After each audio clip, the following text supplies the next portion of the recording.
പിതാവിൻ്റെയും പുത്രൻ്റെയും പരിശുദ്ധാത്മാവിൻ്റെയും നാമത്തിൽ ആമേൻ. എൻ്റെ പ്രിയപ്പെട്ടവരെ, ഇന്ന് ഏപ്രിൽ 21 ചൊവ്വാഴ്ച.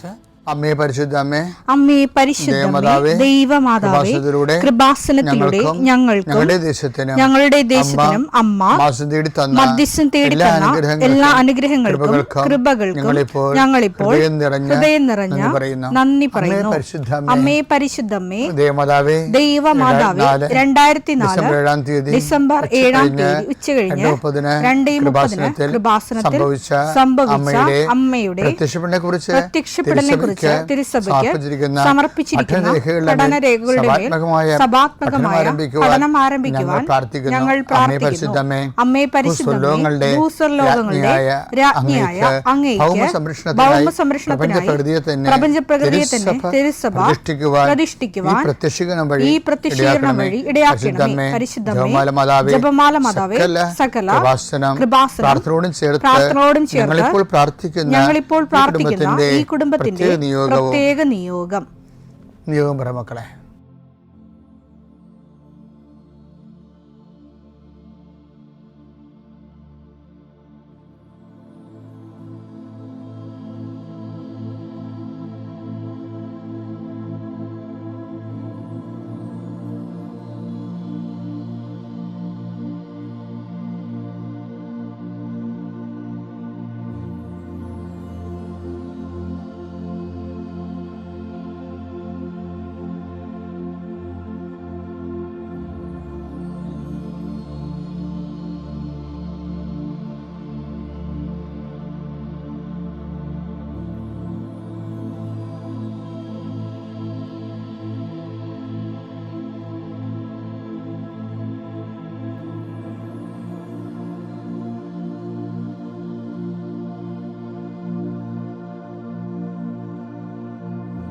അമ്മയുടെ പ്രത്യക്ഷീകരണത്തിന്റെ ഈ അനുഗ്രഹവേളയിൽ ഞങ്ങൾക്ക് സാധിച്ചു തരുവാൻ കനിയണമേ. ആമേൻ. വിശ്വാസ പ്രമാണം. സർവശക്തനായ പിതാവും ആകാശത്തിന്റെയും ഭൂമിയുടെയും സൃഷ്ടാവുമായ ദൈവത്തിൽ ഞാൻ വിശ്വസിക്കുന്നു. അവിടുത്തെ ഏകപുത്രനും ഞങ്ങളുടെ കർത്താവുമായ ഈശോമിശിഹായിലും ഞാൻ വിശ്വസിക്കുന്നു.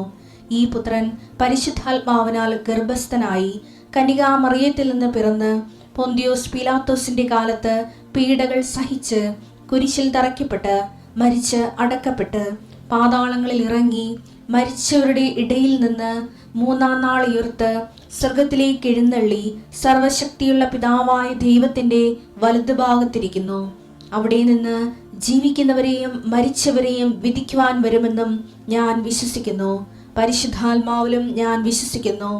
വിശുദ്ധ കത്തോലിക്കാ സഭയിലും പുണ്യവാന്മാരുടെ ഐക്യത്തിലും പാപങ്ങളുടെ മോചനത്തിലും ശരീരത്തിന്റെ ഉയർപ്പിലും നിത്യമായ ജീവിതത്തിലും ഞാൻ വിശ്വസിക്കുന്നു. ആമേൻ. സുഖസ്ഥനായ ഞങ്ങളുടെ പിതാവേ, അങ്ങയുടെ നാമം പൂജിതമാകണമേ. അങ്ങയുടെ രാജ്യം വരണമേ. അങ്ങയുടെ തിരുമനസ് സ്വർഗത്തിലെ പോലെ ഭൂമിയിലും ആകണമേ. അന്നു വേണ്ടുന്ന ആഹാരം ഇന്ന് ഞങ്ങൾക്ക് തരണമേ. ഞങ്ങളോട് തെറ്റ് ചെയ്യുന്നവരോട് ഞങ്ങൾ ക്ഷമിക്കുന്നത് പോലെ ഞങ്ങളുടെ തെറ്റുകൾ ഞങ്ങളോടും ക്ഷമിക്കണമേ. ഞങ്ങളെ പ്രലോഭനത്തിൽ ഉൾപ്പെടുത്തരുതേ, തിന്മയിൽ ഞങ്ങൾ രക്ഷിക്കണമേ. ആമേൻ. നന്മ നിറഞ്ഞ മറിയമേ, സ്വസ്തി. കർത്താവ് അങ്ങയുടെ കൂടെ സ്ത്രീകളിൽ അങ്ങ് അനുഗ്രഹിക്കപ്പെട്ടവളാകുന്നു. അങ്ങയുടെ ഉദരത്തിൻ ഫലമായി ഈശോ അനുഗ്രഹിക്കപ്പെട്ടവനാകുന്നു. പരിശുദ്ധ മറിയമേ, തമ്പുരാന്റെ അമ്മേ, പാപികളായ ഞങ്ങൾക്ക് വേണ്ടി ഇപ്പോഴും ഞങ്ങളുടെ മരണസമയത്തും തമ്പുരാനോട് അപേക്ഷിക്കണമേ. ആമേൻ. കർത്താവേ, നിന്റെ ഉന്നതമായ നാമത്തിന് സ്തോത്രം ചെയ്യും. കർത്താവേ, നിന്റെ വിശുദ്ധ പൗരോഹിത്യത്തെ മഹത്വപ്പെടുത്തണമേ. കർത്താവെ, സഭയിലുള്ള സാന്നിധ്യം പ്രകടമാക്കണമേ. 40 വർഷം ഞാൻ അർപ്പിച്ച കൃപാന്റെ യുഗതിയാൽ കൃപാസ്ഥാനത്താറെ ജീവനോടെ പ്രത്യക്ഷപ്പെട്ട മാതാവിന്റെ മാധ്യസ്ഥ ഇന്ന് അങ്ങയുടെ മക്കളെ പ്രാർത്ഥന കൂടുന്ന എല്ലാ മക്കൾക്ക് വേണ്ടി പ്രാർത്ഥിക്കുകയാണ്. കർത്താവെ, മനസ്സ് വേദനിക്കുന്ന എല്ലാ വിഷയങ്ങളും, അവരുടെ മനസ്സ് വേദനിപ്പിക്കുന്ന എല്ലാ വ്യക്തികളും ഇപ്പോഴും ഈശോയുടെ നാമം നിർവീര്യമാകട്ടെ. കർത്താവെ, മനസ്സ് വിഷമിപ്പിക്കുന്ന സാഹചര്യങ്ങൾ, ചെയ്തെടുക്കേണ്ട ഉത്തരവാദിത്തങ്ങൾ, മറ്റുള്ളവർ നമ്മളെ പഴി പറയാൻ സാധ്യതയുള്ള എല്ലാ വിഷയത്തിൻ്റെ മേലും കർത്താവിൻ്റെ കരുണ ചൊരികയും നിങ്ങളെ കർത്താവ് ഇന്ന് നിലനിർത്തി തരികയും ചെയ്യട്ടെ. നിങ്ങൾ പോകുന്ന വഴികൾ, കണ്ടുമുട്ടുന്ന വ്യക്തികൾ, ചെയ്യുന്ന കാര്യങ്ങൾ, യാത്ര ചെയ്യുന്ന വാഹനങ്ങൾ, ഒപ്പിടുന്ന പേപ്പറുകൾ, കൈമാറുന്ന രേഖകൾ, കഴിക്കുന്ന മരുന്ന് എല്ലാം മാതാവിൻ്റെ മധ്യസ്ഥത്തിൽ യേശുനാമത്തിൽ അനുഗ്രഹിക്കപ്പെടുകയും നീ ദൈവത്തെ അനുഭവിക്കാൻ ഇന്ന് നിന്നെ സഹായിക്കുകയും ചെയ്യട്ടെ. നിത്യം പിതാവും പുത്രനും പരിശുദ്ധാത്മാശ്രേഷ്ഠ നീക്കുവാണ്. എൻ്റെ പ്രിയപ്പെട്ടവരെ, 2 തരം ക്രിസ്തീയ ലൈഫുകൾ സാധ്യമാണ്. ഒന്ന് കാറ്റഗറ്റിക്കൽ ലൈഫ്, അത് കുറച്ച് ഡോക്ട്രിനലായിരിക്കും. ഒന്ന് ബിബ്ലിക്കൽ ലൈഫ്. നിർഭാഗ്യവശാൽ നമുക്ക് മിഷണറിമാരായിട്ട് ഇവിടെ വന്നവരും കാറ്റഗറ്റിക്കൽ കാലഘട്ടത്തിൽ സ്പിരിച്വാലിറ്റി ഫോളോ ചെയ്യുന്നവരാണ് നമുക്ക് വിശ്വാസം കൈമാറുന്നത് മാത്രമല്ല ബലപ്പെടുത്തിയവർ. ഞാൻ ഇങ്ങനെ അതുകൊണ്ട് എന്താ പറയുന്നത് വെച്ച് കഴിഞ്ഞാൽ, ഇപ്പോൾ ഉദാഹരണത്തിന് 20 സൂര്യദോസിൻ്റെ കാലഘട്ടത്തിൽ ആണ് മിഷൻ, ഈ മാരിടൈം മിഷൻ ശക്തി പ്രാപിച്ചത്. അതിൽ നിന്നെല്ലാം ഉണ്ടായ സഭകൾ എല്ലാം കാറ്റഗറ്റിക്കൽ ചർച്ച് എന്ന് പറയും. അത് കുറച്ച് ഡോഗ്മ ഓറിയൻറ്റഡാണ്. ഇപ്പോൾ ഡോക്ട്രിന ക്രിസ്തം, ഫ്രാൻസിസ് സേവ്യർ പഠിപ്പിച്ച സംഭവം എന്താ? വിശുദ്ധ ഫ്രാൻസിസ് സേവ്യർ പഠിപ്പിച്ചത് എന്താ? ഡോക്ട്രിന ക്രിസ്തം എന്ന പുസ്തകത്തിൻ്റെ പേര്. അതിൻ്റെ ഇംഗ്ലീഷ് എന്താ? ക്രിസ്ത്യൻ ഡോക്ട്രിൻസ് എന്നാണ്. അപ്പോഴേ വിശ്വാസത്തെ ഡോക്ട്രിനായിട്ട് പഠിപ്പിക്കുമ്പോൾ ഉണ്ടാകുന്ന ഒരു പ്രശ്നം അതാണ്. അതുകൊണ്ടാണ് നമുക്ക് ഈ ജാതിയായിട്ട് തന്നെ നിലനിന്നത്. ഇവിടെ നമ്മൾ ജനിതകമായ ഒരു മാറ്റം സുവിശേഷം കേരളത്തിൽ വരുത്തിയില്ലല്ലോ. അതിൻ്റെ കാര്യം ജനിതക മാറ്റം സംഭവിച്ചിട്ടില്ല കേരള സമൂഹത്തിന്. എല്ലാവരും ഇപ്പോഴും ബ്രാഹ്മണിക് ആയിട്ടുള്ള ട്രഡീഷനിലേക്ക് എങ്ങനെയെങ്കിലുമൊക്കെ ഒടിച്ച് വളച്ചൊക്കെ എത്തിക്കാൻ വേണ്ടി ഇപ്പോഴും ആൾക്കാർ മലയാള മനസ്സ് തത്രപ്പെടുന്ന നമുക്ക് കാണാം. അത് ക്രിസ്ത്യൻ മനസ്സായാലും. അപ്പം അത് എന്താ കാര്യം വെച്ച് കഴിഞ്ഞാൽ, ഈ ഔന്നത്യങ്ങൾ ആഭിജാത്യങ്ങളുമായിട്ട് ജാത്യതയെ ആഭിജാത്യമാക്കാൻ ഒരു പ്രത്യേക സരണികളെ മനുഷ്യൻ തന്നെ നിർമ്മിക്കുകയും അതിൽ ഒരാളാണ് ഞാനെന്ന് വരുത്തി തീർക്കുകയും ചെയ്യുമ്പോൾ ഉണ്ടാകുന്ന അഹംബോധങ്ങളുണ്ട്. ഈ അഹംബോധങ്ങൾ എപ്പോഴും ആത്മാഭിഷേകത്തിൻ്റെ എതിരാണ്. ഈ ജഡാരൂപി എന്ന് പറഞ്ഞാൽ ഫരിസൈക്കാണ് ശരിക്കും. അതുകൊണ്ട് ഈ ഫരിസേന്മാരെ കാണുമ്പോൾ കപട നാട്യക്കാരെ നീ ഉടനെ വിളിക്കും. കർത്താവ് ഇവരെ വിളിച്ചാൽ ആരെങ്കിലുമായിട്ട് ഏതെങ്കിലും നിക്കടെ ആകപ്പാടെ ഈശോ ഏതെങ്കിലും ഒരു ഫരിസേനുമായിട്ട് കമ്മ്യൂണിക്കബിൾ ആയിട്ടുള്ള ഒരു മേഖലയിലേക്ക് വന്നിട്ടുണ്ടെങ്കിൽ അത് നിക്കഡേമൂസുമായിട്ടാണ്. നിക്കഡേമൂസിനോട് ഈശോ എന്താ പറഞ്ഞത്?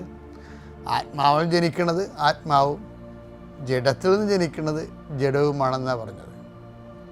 അപ്പോൾ അത് എന്ന് വെച്ച് കഴിഞ്ഞാൽ ആത്മാവിന് ഒരിക്കലും ജഡത്തിൽ നിന്ന് ആത്മാവിൻ്റെ ഫലങ്ങൾ ഉണ്ടാക്കാൻ പറ്റത്തില്ലെന്നാണ് കട്ടൻ്റെ പറഞ്ഞതാണ്. അപ്പോഴേ പിന്നെ അതിന് ബൈബിൾ എന്താണ് ഇത് ചെയ്യണ, എന്താണ് ഒരു ടെക്നിക്ക് ചെയ്യണമെന്ന് വെച്ച് കഴിഞ്ഞാൽ, ഇപ്പോൾ നമ്മൾ ഭിത്തിയില്ലേ, ഒരു കോൺക്രീറ്റ് ഭിത്തിയായിട്ട് നമ്മൾ ഒരാണി വെച്ച് അടിച്ചാൽ എന്ത് പറ്റും? ആണി വളയുകയോ തെറിച്ചു പോവുകയോ ചെയ്യും, അല്ലേ? അല്ലെങ്കിൽ ചുറ്റിക കയ്യിൽ നിന്ന് പോകും. ഇത് നടക്കത്തുള്ളൂ. അതിനെന്താണ് ഈ ഇലക്ട്രീഷ്യൻസും അല്ലാത്തവരൊക്കെ ചെയ്യണേ? എന്താ, അവർ ഫിഷർ എന്ന് പറഞ്ഞ് പ്ലഗ് ഉണ്ടാക്കി വെച്ചിരിക്കുകയാണ്. ആദ്യം ഈ കോൺക്രീറ്റ് ഡ്രില്ല് ചെയ്യും. ഡ്രില്ല് ചെയ്തിട്ട് ഈ പ്ലാസ്റ്റിക്കിൻ്റെ ഫിഷർ പ്ലഗ് അതിലേക്ക് മയം മുട്ടി കയറ്റും. അപ്പോൾ ഫിഷർ പ്ലഗിൻ്റെ അകത്ത് കൂടി അതിനകത്ത് സ്ക്രൂ വെച്ചിട്ട് അവർ തിരിക്കും. അപ്പോഴാണ് അത് ടൈറ്റ് ആകണത്. അപ്പം ഡയറക്റ്റ് ഈ കോൺക്രീറ്റ് ഭിത്തിയിലേക്ക് ജഡത്തിലേക്ക് ആത്മാവിനെ പ്രവേശിപ്പിക്കാൻ പാടാം. ഈ ബൈബിളും ചെയ്തിരിക്കുന്നത് അതാണ്. ജഡത്തിൽ നിന്ന് ആത്മാവിൻ്റെ കൃപ ഒരിക്കലും ഉണ്ട്, ആത്മാവിൻ്റെ പ്രവർത്തനം നടക്കത്തില്ലെന്ന് ഈശോ നിക്കഡേമോസിനെ കണ്ടപ്പോഴാണ് പറയേണ്ടത്. കാണാൻ പറ്റി, ശരിക്കും പറഞ്ഞാൽ അത് കാണാൻ പറ്റിയ 10 ദിവസം കൊണ്ട് എന്തുകൊണ്ട് അത് പറയാമായിരുന്നത്? കർത്താവ് നേരിട്ട് വിളിച്ച കുറേ ആൾക്കാരുണ്ടായിരുന്നില്ല. ജഡത്തിൻ്റെ തരി അവതാരമായിരുന്നില്ല പീലാത്തോസ്, യൂദാസ്, അയാളോടും പറഞ്ഞില്ല. പറഞ്ഞത് ഫരിസേയനോടാണ് പറഞ്ഞത്. ജഡത്തിൽ ജനിക്കുന്നത് ജഡമാണ്, ആത്മാവിൽ ജനിക്കുന്നത് ആത്മാവാണെന്ന് പറഞ്ഞതിൻ്റെ കാര്യം തമ്മിൽ ബന്ധമില്ല. പിന്നെ ചെയ്യാവുന്ന കാര്യമെന്ന് വെച്ച് കഴിഞ്ഞാൽ, ഒരു കാര്യം അതാണ് ഈശോ ചെയ്തത്. എന്ന് വെച്ച് കഴിഞ്ഞാൽ ഈ വചനം പതുക്കെ പതുക്കെ സ്വീകരിച്ച് ഇതെങ്ങനെ സംഭവിക്കും, ഞാൻ പുരുഷനെ അറിയുന്നില്ലല്ലോ എന്ന് പറയുമ്പോൾ തന്നെ അതായത് അതിൻ്റെ പ്രോസസ്സിങ്ങിൽ അപ്പോൾ പരിശുദ്ധാത്മാവ് നിൻ്റെ മേൽ വരും എന്ന് പറയും. പരിശുദ്ധാത്മാവ് നിൻ്റെ മേൽ വരും. അപ്പോൾ പരിശുദ്ധാത്മാവിനെ സ്വീകരിക്കാൻ പക്ഷേ എന്ത് ഈ ഫിഷർ പ്ലഗ് അടിക്കുന്നുണ്ട്. എന്താണ്? പരിശുദ്ധാത്മാവിനെ പരിശുദ്ധ അമ്മയെ കൊണ്ട് സ്വീകരിപ്പിക്കുന്നതിന് എന്താണ് അവരുടെ അമ്മ പറയണത്? ഇതാ കർത്താവിൻ്റെ ദാസി, നിൻ്റെ വചനം പോലെ എന്നിൽ നിറവേറട്ടെ. അപ്പം ഈ അമ്മ ഉടനെ അതായത് ദാസിയായി, സ്വയം എളിമപ്പെട്ട് കർത്താവിന് ദാസിയായി ദൈവവചനത്തെ തന്നെ സമർപ്പിച്ചു. അങ്ങനെ ഒരു നിലപാട്, തുറവി, ഓപ്പൺനെസ്, സമർപ്പണം വചനത്തോട് നമ്മുടെ ഭാഗത്ത് നിന്ന് ഉണ്ടായാൽ മാത്രമേ ഈ പരിശുദ്ധാത്മാവ് നമ്മൾ പ്രവർത്തിക്കാൻ തുടങ്ങത്തുള്ളൂ. അല്ലാതെ നമ്മൾ പെന്തക്കോസ്ത ദിവസം വരുന്നു എന്ന് പറഞ്ഞുകൊണ്ട് പാട്ടുപാടി പരിശുദ്ധാത്മാവിനെ കൊണ്ടുവരാനൊന്നും പറ്റത്തില്ല. അതായത് അത് കേരള സമൂഹത്തെ പരിശുദ്ധാത്മാവിനെ വരുത്തുക എന്ന് വെച്ചാൽ മറ്റെല്ലാ സമൂഹങ്ങളെയൊക്കെ പാടാണ്. കാരണം വെച്ച് കഴിഞ്ഞാൽ അതിൻ്റെ അകത്ത് വരുന്നൊരു വിഷയം ഈ സിസ്റ്റം ഇങ്ങനെ കിടക്കുന്നത് കൊണ്ട് തന്നെയാണ്. കാസ്റ്റ് സിസ്റ്റം ഇങ്ങനെ കിടക്കുന്നുണ്ട്. ഇപ്പം തന്നെ ചിലരൊക്കെ ബ്രാഹ്മണിക്ക് ഒറിജിൻ ആയിരുന്നെന്ന് ഒരിക്കൽ സെമിനാറൊക്കെ നടത്തി സ്ഥാപിക്കാൻ വേണ്ടി ശ്രമിച്ചവർ ഇപ്പോൾ അവിടെ നിന്ന് തലവലിക്കുന്നുണ്ടല്ലോ. അത് അവരിപ്പോൾ എന്താ പറയണത്? ഞങ്ങൾ ലോസ്റ്റ് ട്രൈബ്സ് ആണെന്നല്ലേ പറയണത് ഇസ്രയേലിൻ്റെ. അപ്പോഴും ഒതുങ്ങി കൊടുക്കാൻ തയ്യാറല്ല. അപ്പോൾ ഈ പുതിയൊരു സംഭവം എടുത്തിട്ട്, അതിനൊക്കെ വലിയൊരു സംഭവം എടുത്തിട്ട് അതിലേക്ക് ഉള്ള സാംസ്കാരിക ചരിത്രയാത്ര നടത്തുകയാണ്. ഇവിടം വരെ എത്തുമെന്ന് നമുക്കറിയത്തില്ല. എന്നാലും ഒതുങ്ങാത്ത ഒരു മനസ്സാണ് മലയാളിക്കുള്ളത്. വെറും മലയാളിയാണ്. അപ്പോൾ അതിൻ്റെ വരുന്ന വിഷയം എന്ന് വെച്ച് കഴിഞ്ഞാൽ ഇതുമൂലം ഉണ്ടാകുന്ന, ഇതെല്ലായിടത്തും ഈ മേഖല ഉണ്ട്, ഇതുമൂലം ഉണ്ടാകുന്ന വിഷയം സഭ വളരത്തില്ല. അതുകൊണ്ടാണ് സഭ വളരാതിരിക്കുകയും സഭയിൽ ഇഷ്യൂസ് ഡെവലപ്പ് ചെയ്ത് വരികയും ചെയ്യുമ്പോൾ സഭയല്ലാതായി മാറുന്നു എന്നുള്ള കാര്യം അത് ഏറ്റവും കൂടുതൽ ഈ 2-3 കൊല്ലത്തിനുള്ളിലാണല്ലോ സഭ ഏറ്റവും കൂടുതൽ മോശമായ രീതിയിൽ വന്നിട്ടുള്ളത്. അത് നിസ്സാരമല്ലത്. ആ പെന്തക്കോസ്തിലേക്ക് അടുക്കുമ്പോൾ സഭയെ അഭിഷിക്തമാക്കാൻ വേണ്ടിയും ആ പരിശുദ്ധാത്മാവിൻ്റെ ഫലങ്ങൾ ഇപ്പം ഈശോ എല്ലായിടത്തും എപ്പോഴും ഈശോ ഈ ഒരു ഫോർമുല ഉപയോഗിക്കുന്നുണ്ട്. എന്താ? നിങ്ങളെൻ്റെ വചനം കേൾക്കുകയും അതനുസരിച്ച് ജീവിക്കുകയും ചെയ്യുന്നവർ എന്ന് പറഞ്ഞുകൊണ്ട്. അപ്പോൾ വചനം എന്തിനാണ് കേൾക്കണത്? അതനുസരിച്ച് ജീവിക്കാനാണ്. തൻ്റെ പാറമേൽ തൻ്റെ ഭവനം പണി ചെയ്ത മനുഷ്യന് തുല്യരാണ്. പിന്നെ എന്താ ഈശോ പറഞ്ഞത്? നിത്യജീവൻ പ്രാപിക്കാൻ അയൽക്കാരനെ സ്നേഹിക്കണം. സമരക്കാരൻ്റെ മാതൃക കാണിച്ചിട്ട് പറഞ്ഞു, നീയും പോയി അതുപോലെ ചെയ്യുക എന്ന് പറഞ്ഞു. അപ്പോൾ ഈ വചനം ചെയ്യാതെ എളിമപ്പെട്ട് വചനം എളിമപ്പെട്ട് ടെക്നിക്കലായിട്ട് ചെയ്യാൻ നമ്മൾ ഒത്തിരി ചെയ്ത്തുകൾ വരണത് ടെക്നിക്കലായിട്ടാണ് വരണത്. ഇപ്പം കാല് കഴുകണില്ല, അതിൻ്റെ അകത്ത് ഒരു ടെക്നിക്കലായിട്ടാണ് കാല് കഴുകണത്. ശരിക്കും പറഞ്ഞാൽ ആ കാല് കഴുകുന്ന മനോഭാവമല്ല സ്വീകരിക്കേണ്ടത്. കാല് കഴുകണ കൾട്ടാണ് നമ്മൾ ചെയ്യണത്. കാല് കഴുകണ മനോഭാവം ഉണ്ട്, അത് വേറെയാണ് ശരിക്കും പറഞ്ഞാൽ.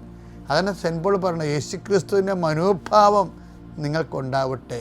ഇപ്പോൾ ഈ വചനം ആത്മാവ് ഫലം പുറപ്പെടുവിക്കും. ജഡത്തിൽ ഫലം പുറപ്പെടുവിക്കണമെങ്കിൽ ആത്മാവിൽ നിന്ന് ജഡം ഡെവലപ്പ് ചെയ്ത് വചനം മാംസമായ യേശുക്രിസ്തുവാണ്. അപ്പോൾ യേശുക്രിസ്തു വചനം മാംസമായത് എന്ത് ബേസിലാണ്? അതൊരു മനോഭാവമാണ്. ആ മനോഭാവം അതാണ് യേശുക്രിസ്തുവിൻ്റെ മനോഭാവം എന്ന് പറയുന്നത്. ഫിലിപ്പിയർ 2:5 യേശുക്രിസ്തുവിനുണ്ടായിരുന്ന ഈ മനോഭാവം നിങ്ങളിലും ഉണ്ടാകട്ടെ. എന്താണ്? അവൻ പ്രകൃതിയ ദൈവമായിരുന്നു. ദൈവത്തോടുള്ള സമാനത അവൻ മുറുകെ പിടിക്കേണ്ട കാര്യമായി പരിഗണിച്ചില്ല. ഈ സമാനതയാണല്ല പ്രശ്നം. സമാനത മുറുകെ പിടിക്കേണ്ട കാര്യമായി പരിഗണിക്കാതെ വരുമ്പോഴാണ് നമുക്കവൻ തന്നെ താഴ്ത്തി മരണത്തോളം കുരിശുമരണത്തോളം. അപ്പം ഈ സമയത്ത് ഇവിടെ വെച്ചാണ് ഈ കുരിശുമരണത്തോളം എന്ന് പറഞ്ഞ രീതിയിലുള്ള ആ മനോഭാവത്തിൻ്റെ പരമായിട്ടുള്ള താഴ്ച വരണടുത്ത് വിളിച്ചാണ് ഈ പരിശുദ്ധാത്മാവ് പെന്തക്കോസ്തായിലേക്ക് നമ്മളെ ഉപകരണമാക്കണത്. ഞാൻ ഇത്രയും നിശ്ചിതമായിട്ട് സംസാരിക്കും. കാരണം നമ്മൾ ശരിക്കും പുറത്തുനിന്നൊക്കെയുള്ള ആക്ഷേപങ്ങൾ നമ്മളാണ് ലോകം മുഴുവനും സുവിശേഷം എത്തിക്കണമെന്ന ഒരു ധാരണ ചിലർക്കുണ്ട്. പക്ഷേ നമ്മളത് മെയിൻറ്റെയിൻ ചെയ്യുന്നു എന്നുള്ളത് മാത്രമാണ് ശരിക്കും. ആ മെയിൻറ്റെയിൻ ചെയ്യുന്നതിൻ്റെ കാരണങ്ങൾ ദൈവികമാണോ എന്ന് ചോദിച്ചു കഴിഞ്ഞാൽ അതൊക്കെ ഇനിയും കാലം തെളിയിക്കേണ്ടതാണ്.